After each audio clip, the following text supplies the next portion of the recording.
The envelope trembled in my hands. 3 years of weekly letters, and this one felt different. Too light, like it held nothing but air. I tore it open and a single photograph slid out. Daniel, my husband, stood with his arm around a woman I'd never seen before.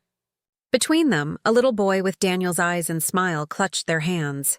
On the back, in my husband's familiar handwriting, "We're coming home next week. All of us. We need to talk." I dropped the photo as if it had burned me. 3 years I'd waited, worked 2 jobs to keep our house, slept alone in our bed. 3 years while he built roads in Malaysia, and apparently, a whole new life. I picked up my phone and called the only person who would understand. "B," I said when she answered, my voice unnervingly calm. "I need a favor." The airport terminal buzzed with reunions. I stood apart from the crowd, watching families embrace and lovers kiss. My hands were steady now, unlike the storm raging inside me. I'd chosen my outfit carefully that morning, a forest green dress Daniel had always loved, my hair swept up the way he preferred. Not for him, for me, for the woman I was about to become. 3 years earlier, I'd stood in this same spot, crying as I waved goodbye. Daniel had kissed me deeply, promised to call every night, swore the time would fly. "It's just 3 years, Maya," he'd said. "Then I'll come home and we'll finally start our family. A family." The one thing I'd wanted more than anything. The one thing my body had refused to give us after 5 years of marriage and 2 miscarriages. I spotted him first, his tall frame moving through the crowd. Then I saw them, the woman, petite with long black hair, and the boy, maybe 2 years old, perched on Daniel's shoulders. They looked like a perfect family from a travel magazine. Daniel saw me and stopped. The woman followed his gaze, her eyes widening slightly when she realized who I was. He whispered something to her, lifted the boy down, and walked toward me alone. "Maya?" he said, reaching for my hands. I stepped back. "Don't!" His face fell. "I can explain." "You can explain back at the house," I said. "I have a car waiting." The ride home was silent. Daniel sat beside me in the front while his family sat in the back. The boy, I couldn't bring myself to look at him directly, babbled in a mix of English and what sounded like Malay. The woman shushed him gently. "Her name is Lian," Daniel finally said, his voice low. "The boy is Kai." I kept my eyes on the road. "Is he yours?" A pause. "Yes." I nodded, as if he'd just told me the weather. "We're almost home." Our house looked exactly as Daniel had left it. The blue shutters he'd painted the summer before he left. The porch swing where we'd spent countless evenings planning our future. I'd kept everything the same, waiting for him to come back to me. I led them inside where Bea was waiting as promised. Her eyes narrowed when she saw the woman and child, but she said nothing, just squeezed my hand as I passed. "Daniel?" Bea nodded curtly. "I've prepared the guest room. I'll show your guests upstairs." Daniel looked confused. "Bea, what are you doing here?" "I asked her to come," I said. "Someone had to help me get things ready." After Bea led Lian and Kai upstairs, Daniel and I stood in our living room. 3 years and 1,000 miles between us. "You look good," he said. "Don't," I warned again. He sank onto the couch. Our couch, where we'd made love countless times, where we'd held each other through the grief of lost babies. "It wasn't planned," he began. "I was so lonely there, Maya. The work was harder than I expected, the hours longer. Lian was the interpreter assigned to our project. And you just happened to fall into bed with her?" My voice was ice. "It wasn't like that." He ran his hands through his hair, longer now, with strands of gray I'd never seen before. "We became friends first. She showed me around, helped me navigate everything. I was lost without you." "So lost you found someone else." I remained standing, needing the high ground. "And got her pregnant." He looked up, his eyes pleading. "When she told me, I panicked. I almost didn't tell you. But then Kai was born and he was so perfect, Maya. I couldn't deny him. I couldn't pretend he didn't exist.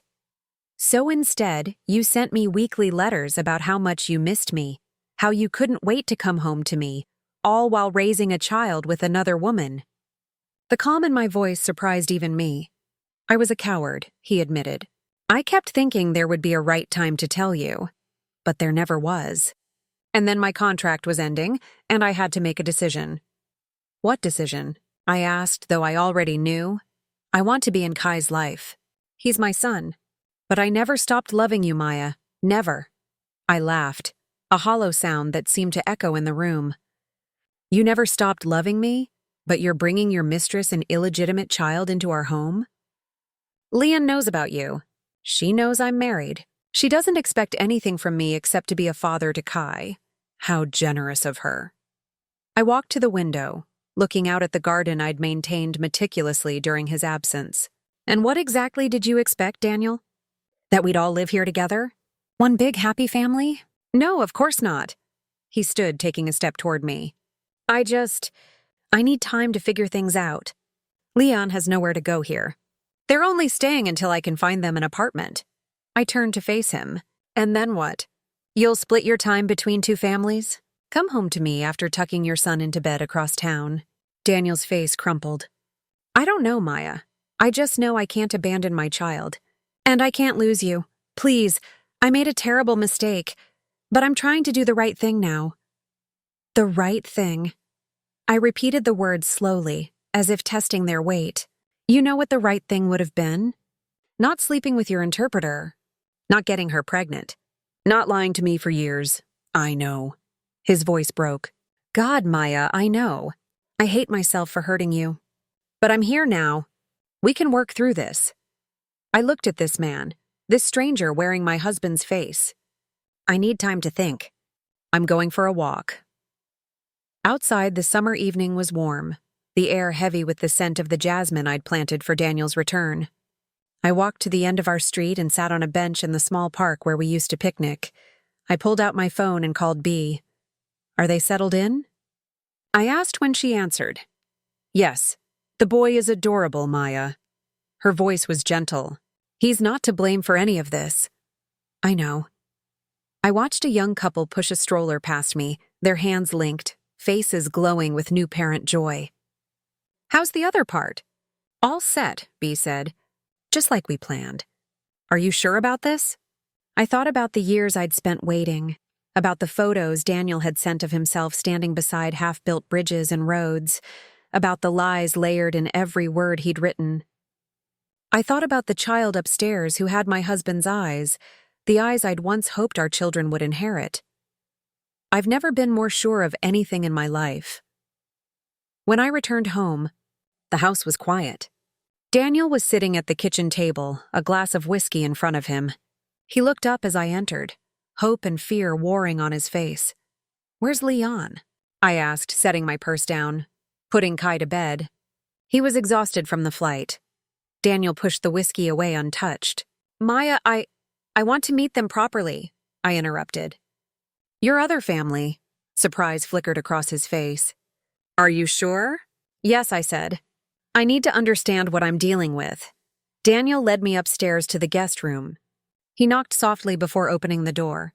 Lian sat in the armchair by the window, a children's book open on her lap. Kai was curled on the bed, his small chest rising and falling in sleep.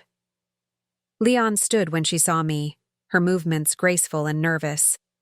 She was beautiful, not in a flashy way, but with a quiet elegance that made me instantly aware of my own appearance.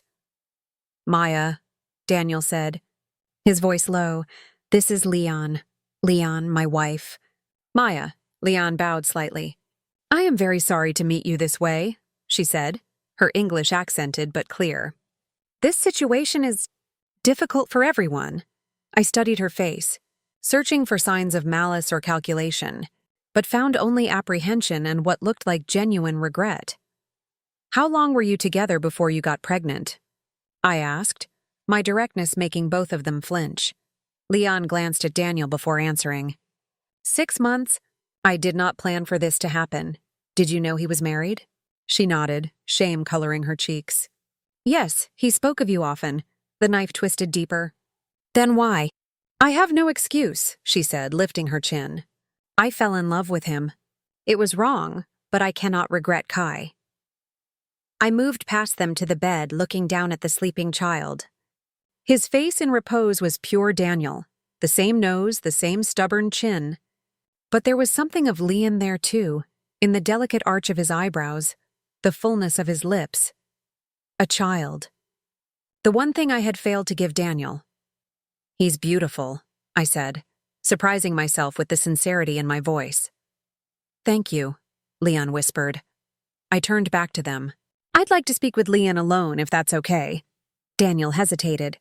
"Maya, it's fine," Lian said. "We should talk woman to woman." After Daniel left, closing the door behind him with obvious reluctance, Lian and I stood facing each other across the room. "You must hate me," she said. "I thought I would," I admitted. "But it's more complicated than that." "Daniel loves you," she said. "He never stopped." "Is that supposed to make me feel better?" She shook her head. "No, nothing can make this better. I just want you to know I do not expect him to leave you for me. I want only for Kai to know his father." "And what about you?" I asked. "What do you want for yourself?" Her eyes dropped to her hands. "I want what is best for my son. That is all." I moved to the window, looking out at the darkening sky. "Did Daniel ever tell you about our attempts to have children?" "Yes," she said softly. "He told me of your losses. I am very sorry." "2 miscarriages," I said, still facing away. "The last one, the doctors told me I probably wouldn't be able to carry to term again. That's when Daniel took the job overseas. He said the money would help us adopt, but I always wondered if he just needed to escape the disappointment." "He did not say this to me," Lian said. "He spoke only of missing you, of returning to you." I turned back to her. "Yet here you are." "Yes." She didn't flinch from my gaze. "Here I am, with his child. I understand your anger." "The thing is," I said, my voice steadier than I felt, "I'm not angry anymore. I'm just done." Confusion crossed her face. "Done? With the waiting?" "The disappointment. The life I thought I would have." I moved toward the door. "Get some rest. Tomorrow will be a long day for all of us." Downstairs, Daniel was pacing the living room. He stopped when he saw me. "What did you say to her?" he asked. "Nothing important," I answered. "I'm tired, Daniel. I'm going to bed. Maya, please. We need to talk about this." "About us." I paused at the foot of the stairs. "There's nothing to talk about tonight. I've made up the couch for you." That night, alone in our bed, I stared at the ceiling and thought about the day B and I had planned. About the documents waiting in my desk drawer. About the future I was about to claim for myself. For the first time in 3 years, I slept deeply and without dreams. I awoke to the smell of coffee and the sound of a child's laughter. For a moment in the haze between sleep and wakefulness, I imagined it was our child, mine and Daniel's, and that the last 3 years had been a terrible dream. Then reality crashed back, and I remembered. I dressed carefully, jeans, a simple blouse, my hair loose around my shoulders, no makeup. I wanted Daniel to see me clearly. In the kitchen, I found a domestic scene that felt like a knife to my heart. Daniel at the stove making pancakes, Lian setting the table, Kai in a booster seat that hadn't been there yesterday, banging a spoon against his plastic cup. They all looked up when I entered, their expressions a study in awkwardness. "Good morning," Daniel said, flipping a pancake with forced cheer. "I thought I'd make breakfast. Remember how we used to do pancake Sundays?" "I remember," I said, pouring myself coffee. "Hello, Kai." The boy looked at me with curious eyes. "Hi," he said shyly. "I hope we didn't wake you," Lian said. "Kai is an early riser. It's fine." I sat at the table, across from the child who should have been mine. "I have plans today anyway." Daniel turned from the stove. "Plans?" "Maya, I thought we could talk more, figure things out together." "There's nothing to figure out," I said, taking a sip of my coffee. "I've had 3 years to think about our marriage, Daniel. And seeing you with your new family has clarified everything for me." The doorbell rang, saving Daniel from having to respond. I rose to answer it, knowing exactly who it would be. Bea stood on the porch, a large envelope in her hands. Behind her, a moving truck idled at the curb. Right on time, I said, stepping aside to let her in. Daniel appeared in the hallway, his face puzzled. "B, what's going on?" B handed me the envelope. "Everything's ready, just like you asked." I nodded my thanks and turned to Daniel. "Why don't we talk in the living room? B can watch Kai for a few minutes." Confusion and alarm battled on Daniel's face as he followed me. I sat in the armchair by the fireplace, leaving him to take the couch. "Maya, what's happening? What are those papers? And why is there a moving truck outside?" I opened the envelope and removed the documents inside. "These are divorce papers, Daniel. I've had them drawn up for months, ever since I realized you were never coming back to me." "Not really." He blanched. "Divorce? Maya, no. We can work through this. I made a mistake, a terrible one, but I still love you." "Maybe you do," I said, surprised by how little his declaration moved me. "But you also love them. And I deserve more than half a husband. I'm not giving up on us." His voice rose. "You can't just decide this without giving us a chance to fix things." "Fix things?" I repeated. "How exactly do you propose to fix the fact that you have a child with another woman? A family you've been building while I waited here believing in our future? I'll find Lian and Kai an apartment," he said desperately. "We'll work out a visitation schedule." "It doesn't have to affect us," I laughed, a real laugh this time born of genuine disbelief. "Affect us? Daniel, it already has. Every decision you made over there affected us. Every night you spent with her instead of calling me. Every lie you told in those letters." "I never meant to hurt you," he whispered. "But you did." I leaned forward. "And the worst part? I've spent 3 years of my life waiting for a man who wasn't coming back. 3 years I could have spent healing, moving on, maybe even finding someone who would actually be faithful to me. I made one mistake. A 2-year mistake, I corrected. With a child as evidence. That's not a momentary lapse, Daniel. That's a choice. A series of choices." I slid the divorce papers across the coffee table toward him. "I'm not asking for anything unreasonable. The house is mine. I've been the only one paying the mortgage for 3 years anyway. You keep your pension and your savings from Malaysia." "Clean break!" Daniel stared at the papers as if they might bite him. "I don't want a clean break. I want my wife." "You should have thought of that before you started a second family." I stood, signaling the end of our conversation. "The movers are here for my things. I'm going to stay with B for a while." "What?" He jumped to his feet. "You're leaving? This is your home." "It was our home," I corrected. "Now it's just a house. A house that happens to be in my name, which I'm generously letting you and your family stay in until you find your own place." His face crumpled. "Maya, please, don't do this. I know I hurt you, but I came back. I chose you. No, Daniel. You didn't choose me. You chose to avoid consequences. There's a difference." I moved toward the door. "Sign the papers. Your perfect new family is waiting for you in the kitchen."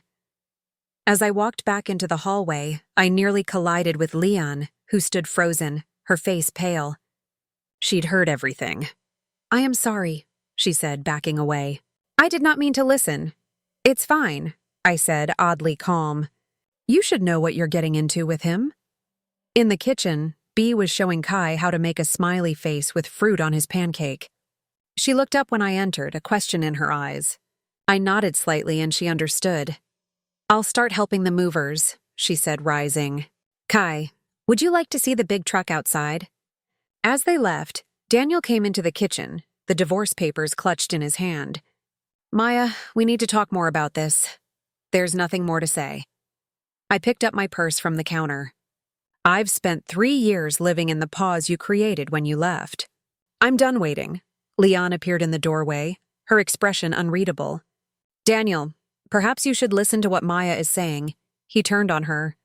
"This isn't your decision." "No," she agreed quietly. "But it is your mess, one you created by lying to both of us." I felt a surprising kinship with this woman who should have been my enemy. We had both been deceived by the same man, albeit in different ways. "The movers know what to take," I told Daniel. "I'll be back tomorrow to get the rest of my personal things." "Where will you go?" he asked, his voice small. "I told you. B's for now, then." I shrugged. I've been offered a teaching position at a university in California. I was going to turn it down, but now I think I'll take it. California? You're moving across the country? I'm starting over, I said. Something I should have done years ago. Daniel looked shattered. So that's it? After everything we've been through together? That's just it, Daniel.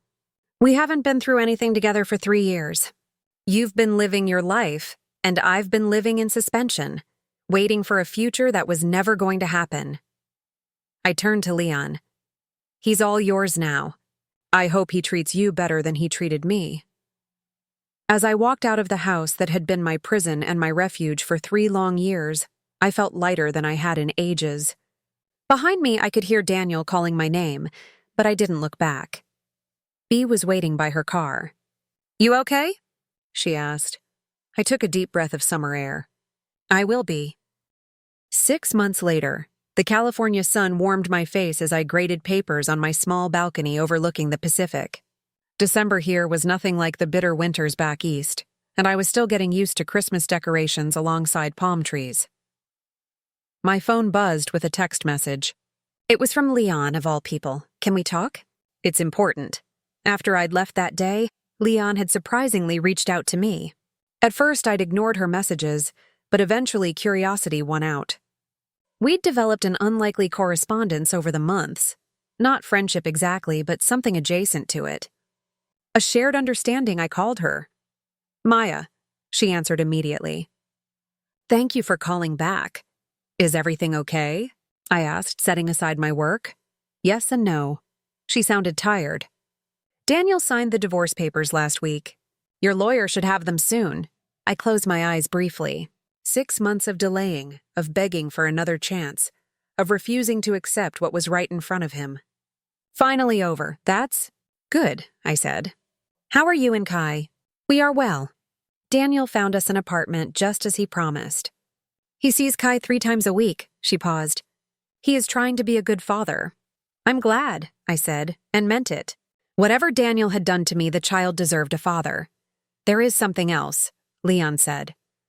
Something I never told you. Or Daniel. I waited, suddenly tense. When I met Daniel, I was engaged to a man in Malaysia. We had been together since university. Her voice softened. When I became pregnant with Kai, I broke our engagement. I was confused. Daniel was exciting, different. I thought what I felt was love. Why are you telling me this now? I asked. Because Min came to America last month. For work, he said, but I know it was for me. He has met Kai. They adore each other. I could hear the smile in her voice. Min has asked me to marry him again. And what did you say?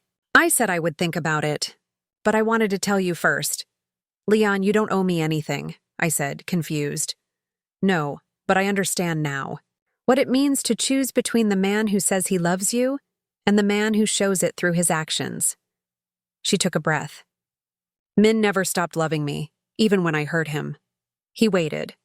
Just as you waited for Daniel, the parallel wasn't lost on me. The difference is, Min came back for you alone. Daniel came back with evidence of his betrayal. Yes, she agreed. That is why I am going to say yes to Min, and why I do not blame you for leaving Daniel. After we hung up, I sat watching the waves crash against the shore, thinking about choices and consequences. My doorbell rang, pulling me from my thoughts. I wasn't expecting anyone, but deliveries often came to the wrong apartment in this building. I opened the door to find Daniel standing there, haggard but determined. Maya, he said, as if my name was both a question and an answer. I stood frozen in shock. What are you doing here? I signed the papers, he said. It's done. You're free. I know. Lian just told me. I made no move to invite him in. That doesn't explain why you're at my door 3,000 miles from home. Because I had to see you one last time. He ran a hand through his hair. Shorter now, more gray than I remembered. To apologize properly. Not for a chance to win you back, I know that's gone, but because you deserve to hear it face to face. Against my better judgment, I stepped aside. You could have called. Would you have answered? he asked, entering my small living room and looking around at the new life I'd built without him. Probably not, I admitted. He nodded as if I'd confirmed something. You look good, Maya. Happy. I am. I folded my arms. Say what you came to say, Daniel. He took a deep breath. I'm sorry. Not just for the affair or for Kai, though God knows I should have told you immediately. I'm sorry for the years I stole from you, for letting you believe in a future I was actively destroying. You deserved better. The words I'd waited so long to hear felt hollow now, unnecessary. Is that why you really came? To ease your conscience? No. He looked out at the ocean view. I came because Lian is marrying Min. They're moving back to Malaysia with Kai. I felt a pang of sympathy despite myself. And you're losing your son. I've lost everything, he said simply. My wife, my son. The life I thought I'd have. The life I threw away. What will you do? I asked, wondering why I still cared. Min's company has offices worldwide. He's arranged for me to have a position in their Kuala Lumpur branch so I can be near Kai.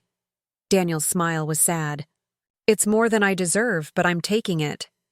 So you're moving to Malaysia permanently. He nodded. The irony isn't lost on me. I went there temporarily and came back with a family. Now I'm going permanently and leaving alone. We stood in silence for a moment, the weight of our shared history and divergent futures hanging between us. I should go, he finally said. My flight leaves tonight. I just needed to see that you're okay. I am, I said. Better than okay. At the door, he turned back. Do you think you'll ever forgive me? I considered the question seriously. I already have, I realized aloud. Forgiveness doesn't mean forgetting or reconciling. It just means I'm not carrying the anger anymore.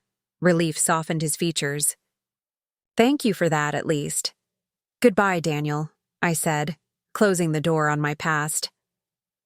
Later that evening, as the sun set over the Pacific in a blaze of orange and purple, my phone rang. It was B. So? Did Hurricane Daniel blow through as predicted? She asked without preamble. You knew he was coming? I asked, unsurprised. Bia always seemed to know everything. He called me for your address. I figured you could handle it. Her voice turned serious. Are you okay? I'm fine, I said, surprised by how true it was. Better than fine, actually. I feel complete. Good, she said firmly. Because I've been offered a position at Stanford next semester and I was thinking of taking it. California seems to be working out well for you, I laughed. You're moving here too? Why not? We both deserve a fresh start. Besides, I've met someone online who lives in San Francisco. B. You didn't tell me. I'm telling you now, she said. His name is James. He's a widower with grown kids and he makes me laugh. We've been video chatting for months. I'm happy for you, I said, meaning it. After we hung up, I took my wine out to the balcony and watched the stars appear one by one over the ocean. 3 years ago, I thought my life was on hold until Daniel returned. I never imagined that his return would be the thing that finally set me free. Sometimes, I realized the end of a dream is just the beginning of something better, something real, built on truth rather than illusion. My husband had come back with a mistress and their child, and in doing so, had inadvertently given me the courage to reclaim my life. I raised my glass to the night sky, toasting my future and the unexpected path that had led me here. And that wraps up today's story. Now we want to hear from you. Where are you watching from? Drop your city or country in the comments, and let's see how far these stories reach. If this story moved you or gave you chills, give it a like, share, and subscribe for more powerful stories. One last thing, rate the story from 1 to 10 in the comments. Your feedback helps us bring you even better ones next time.